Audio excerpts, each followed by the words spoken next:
দিন গড়িয়ে রাত হলেই চরম উন্মাদনায় মেতে ওঠে গোটা শহর। কি নেই সেখানে? নৈশ ক্লাব আর বারগুলিতে চলে রাতভর পার্টি। মদ, নারী আর জুয়ায় মেতে থাকে এই শহরের প্রতিটি অলিগলি।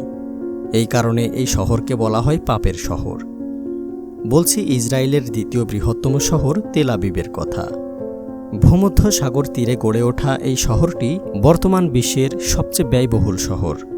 এমনকি প্রযুক্তি বিশ্বে আমেরিকার সিলিকন ভ্যালির পর এই শহরটির অবস্থান। হাজারেরও বেশি প্রযুক্তি প্রতিষ্ঠান গড়ে উঠেছে এই শহরে। সেই সাথে আধুনিক আবাসিক ব্যবস্থা, কৃত্রিম বন, দৃষ্টিনন্দন পার্ক আর ঝাঁ চকচকে রাস্তা দেখলে মনে হবে এটি মধ্যপ্রাচ্যের কোনো শহর নয়, বরং ইউরোপের কোনো উন্নত শহর। আধুনিক নাগরিক জীবন আর রাতভর বিনোদন ব্যবস্থার কারণে পর্যটকদের কাছে অত্যন্ত জনপ্রিয় এই শহরটি। সুপ্রিয় দর্শক, তাহলে চলুন আর দেরি না করে ইসরায়েলের পাপের শহর খ্যাত তেল আবিব সম্পর্কে বিস্তারিত জেনে আসি। তেল আবিব শহরটি প্রতিষ্ঠিত হয়েছিল 1909 সালে। তখন এই অঞ্চলটি ছিল অটোমান সাম্রাজ্যের অধীনে।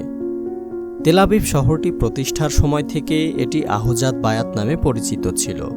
পরবর্তীতে বাইবেল অনুসারে এর নাম রাখা হয় তেল আবিব, যার অর্থ বসন্তের টিলা। সে সময় এই শহরটি গড়ে উঠেছিল প্রাচীন বন্দরনগরী জাফাকে কেন্দ্র করে। বর্তমান সময়ে এসে জাফা এলাকাটি তেল আবিব শহরের সবচেয়ে পুরনো অঞ্চল।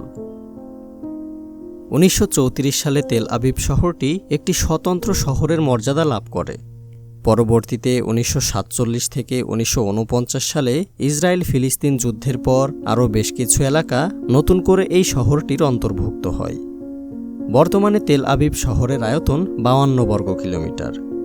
2021 সালের হিসাব অনুযায়ী এই শহরে প্রায় 5 লাখ মানুষের বসবাস রয়েছে। বর্তমানে এই শহরটি ইসরায়েলের সবচেয়ে জনবহুল শহর। বর্তমান বিশ্বের সবচেয়ে ব্যয়বহুল শহর তেল আবিব।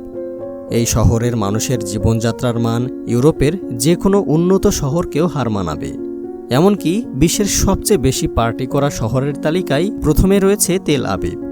সন্ধ্যা থেকে মধ্যরাত পর্যন্ত পার্টি চলে এখানে, যার কারণে একে বলা হয় the city that never sleep, অর্থাৎ যে শহর কখনোই ঘুমায় না। আর এই কারণেই মূলত এই শহরকে ইসরায়েলের পাপের শহর বলা হয়। এমনকি 2013 সালে এই শহরটিকে সমকামীদের জন্য উন্মুক্ত করে দেওয়া হয়। সম্পূর্ণ ধর্মের ওপর ভিত্তি করে এই শহর গড়ে উঠলেও বাস্তব পরিপ্রেক্ষিতে এর উল্টো চিত্র দেখা যায়। এখানকার লোকজন ধর্মের ব্যাপারে চরমভাবে নিরুৎসাহী। এমনকি তাদের জীবনযাপন দেখলে মনে হবে তাদের রাজনৈতিক বাস্তবতা তারা ভুলেই গিয়েছে। তেল আবিব শহরটি ইসরায়েলের প্রধান বাণিজ্যিক ও অর্থনৈতিক কেন্দ্র। এই শহরটি ইসরায়েলের প্রযুক্তি রাজধানী হিসেবেও পরিচিত। বিশ্বের সব নামি দামি কোম্পানির কার্যালয় রয়েছে এই শহরে।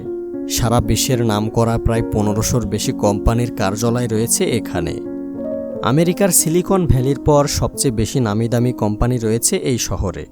এইসব কোম্পানির বেশিরভাগই প্রযুক্তি নির্ভর, তাই প্রযুক্তিগত দিক দিয়েও এই শহরটি ব্যাপক উন্নত। তেল আবিবকে মধ্যপ্রাচ্যের মিয়ামি বলা হয়। এর অন্যতম কারণ এই শহরের উন্নত পর্যটন ব্যবস্থা। সাগর তীরবর্তী অঞ্চলে গড়ে উঠেছে এর পর্যটন কেন্দ্রগুলো।